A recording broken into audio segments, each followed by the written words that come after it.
Thank you all for being here. What an experience, great venue. Really appreciated the support from the fans, talking to us prior to the game. Really put us in a situation to be able to go out there and feel comfortable in the environment. I think things started out very well. I think our first three batters, we had two runs on the board, runner at second base. We were able to chase their starter by the third inning. I don't think we had given up a hit going into the fourth, and then things kind of fell apart for us on the mound. I can't remember the last time that we've walked 10 batters and hit two. Very uncharacteristic of our club. I think it was a good game to the fifth inning, and then we knew going in that Arkansas is probably the only team that we've played all year that sees more pitches per plate appearance than we do. I think they're 3.98, we're 3.92. Really good job being patient, getting their pitch. We were unable to get the count into our favor to stay ahead in the count, and they made us pay for it. A couple home runs, and then once again the walk totals. Proud of my team to continue to compete, score late. It's what we do. We fight to the finish, and we're looking forward to tomorrow, whoever we play. All right, we'll take questions for student athletes. Raise your hand. We'll get a mic to you. Bob, go ahead. Coach said you guys had a really good first inning and end up getting howled out of the game pretty quick. What'd you think of the job McIntyre did for Arkansas? Yeah, he's coming in throwing strikes. He's getting ahead in counts for the most part, and that's all you can ask probably from their side of it. I thought we were having good at bats, swinging the good pitches, and sometimes just how the ball rolls. He was just trying to do his part for his team, and did a good enough job today. But it's something you gotta compartmentalize and take it on the chin and move on. Arkansas, they're 31 and 4 at home now. Even though you guys jumped out on them early, got their starter out. Just how tough do you feel like that they are to beat here?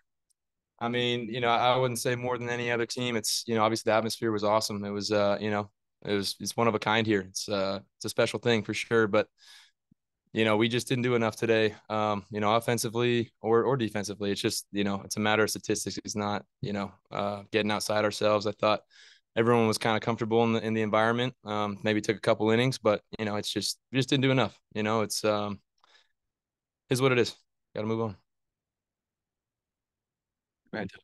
Yeah. Hey, Michael, what about the emotions of the game? Getting up early, kind of having some momentum. What was it like, kind of the roller coaster of emotions today? Yeah. I mean, as a team, we always talk about not riding the waves too much. It's, we're going to score, they're going to score, they're going to strike out, we're going to strike out. It's baseball. And obviously 11,000 fans, you come out and punch them in the mouth. It's a good feeling, but in the back of your mind, it's not, you got a whale of a way to go. It's the first inning. Don't ride the waves too much. Obviously we're excited, but I don't think that had anything to do with, trying to get out ahead of ourselves, trying to do too much. It was just, not riding the waves. Like I said, just taking one thing at a time.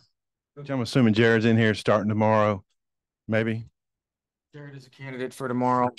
As I explained, we feel comfortable with about, 8 or 9 guys. So we've got 3 more starters depending on TCU, Arizona. They're a little different.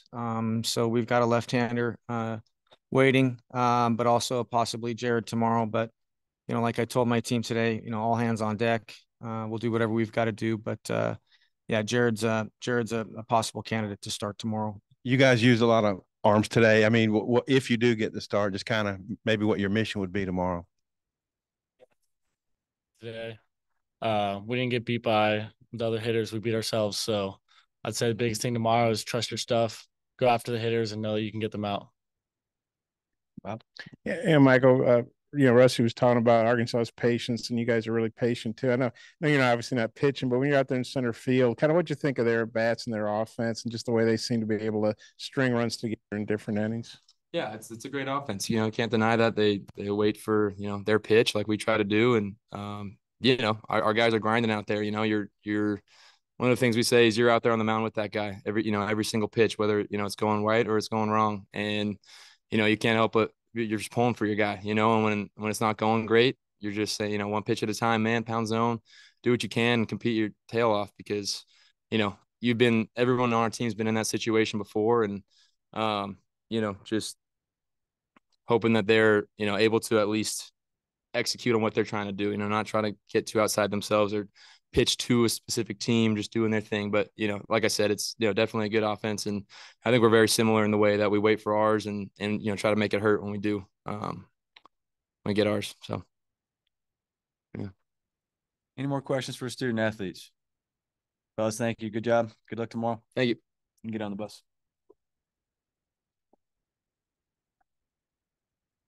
All right, we'll open it up for questions for Coach Filter.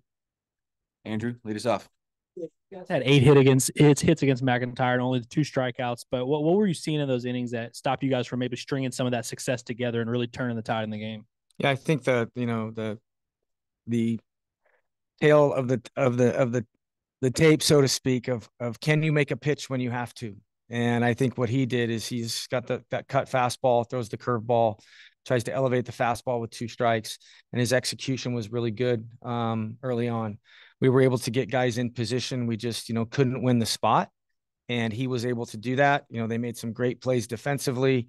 The shortstop went in the hole and, damn near did the splits and still made the play. So, I think our guys, the first time through, you don't see that combination of cutter curveball very often. And, I think once they got through the lineup one time, we were able to put better swings on it. We just couldn't get the hit to score the runs. That's all it was. And then Kitchen gave you 3 innings, didn't allow any hits, but obviously had, the command was coming and going. Just what'd you see out of him? And, how tough was it to pull a pitcher who hadn't allowed a hit at that point? Yeah. So, five walks through 3 1/3, I think through 3.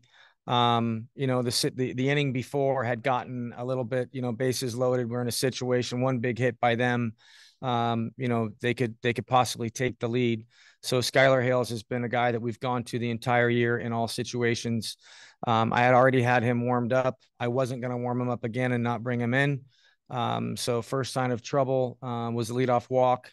I think Kitchen had walked 3 of the last 4 batters. So, as his ball starts to elevate, he has a hard time getting it back down. So I felt like it was the right decision and it didn't work out. Skylar came in, got a strikeout, runner on first with 1 out. Very rarely do we see him give up a 5 spot from that situation. They did a really good job, battled with some fastballs in. They were able to get, a couple of balls kind of just between the outfielder and infielder. The DH came up with the bases loaded, full count, hits a single, they score 3. Momentum shifts right then. And at that point, we needed to kind of shut it down. We were unable to do that. Single you're just referring to, look like your center fielder almost had it. Look at me, he broke back and then was running in. But what'd you see on that plan? I know he's batting almost 500 with the bases loaded. I don't know what you think about, I guess, him as a clutch hitter, scouting the team. Yeah, that's just a tough play, a new park. I mean, a big swing and not much contact. And, Coleman Brigman has been a great defensive player for us all year. Came in and, had to dive for it, almost caught it, did break back and then broke in to make the play. And unfortunately was not able to get there. But that's what good teams do. I mean, good teams find ways that aren't normal to score runs. A walk, 3 flares, and you put up a 4 spot. That's what good teams do. You have to make better pitches in those situations, and we were unable to do that today. There was traffic on the bases, but they didn't get a hit. I'm guessing they're probably frustrated. Their top of their lineup had been sort of struggling, but it just seemed like the dam broke. Kind of what you see in that 5th inning. Just feel like after that they were playing more confident at the plate. We didn't pitch well enough. I didn't see anything on there. We didn't do what we do. That's what I saw. Coach, 6th inning, 5-3 game. Arkansas was trying to put down a bunt, get the 2 strikes, and then they hit a home run. How big did you feel that was to maybe the way the game went? Yeah, those are always situations where you're basically in a situation to try to take the out, right? And I think we had gotten behind in the count, got it back in. He took one, then fouled one off, and then we left the pitch up and over the plate, and he was able to hit the home run. So when you just gain, it's just momentum. In that spot.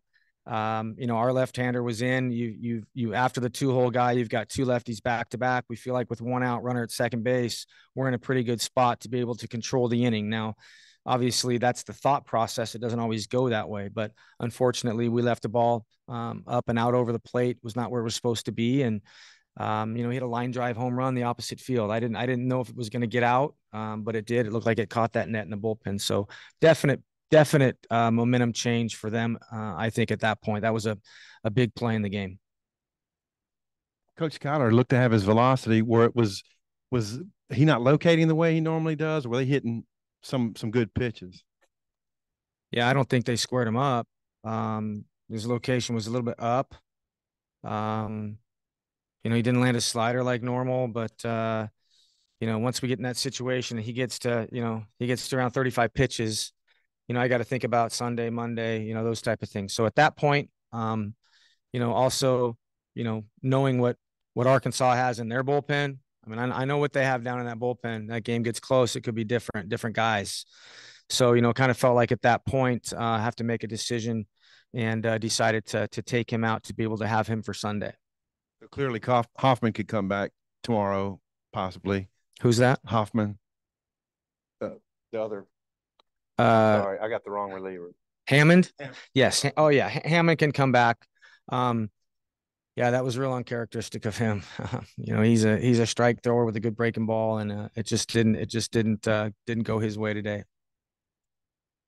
Hey, hopefully it's a little more pleasant, lighter note. I heard your mom lives here in Arkansas, maybe near Harrison. She was in a skybox today, and just wondering how good is it to have your mom at the game, and what's her name, and where exactly does she live? Yeah, it's Pat Filter's my mother. She lives in Harrison, Arkansas. Her and my father were there. My father passed away about 3 years ago. Worked on a cattle farm there, so we're pretty familiar with the people in these parts. I didn't tell you that early on, but it's really nice to have my mom be able to come to the game. Obviously, she is a Rusty Filter fan first. She loves her Hogs, man. She loves football. She loves baseball. I mean, she's all about it. So I think it was nice. Probably, for her, wanted us to win, but yeah, just a great experience. And thank you for bringing that up. That was a special moment for me. Questions for Coach? Coach, thank you for your time. Awesome. Thanks, you guys. We'll see you tomorrow.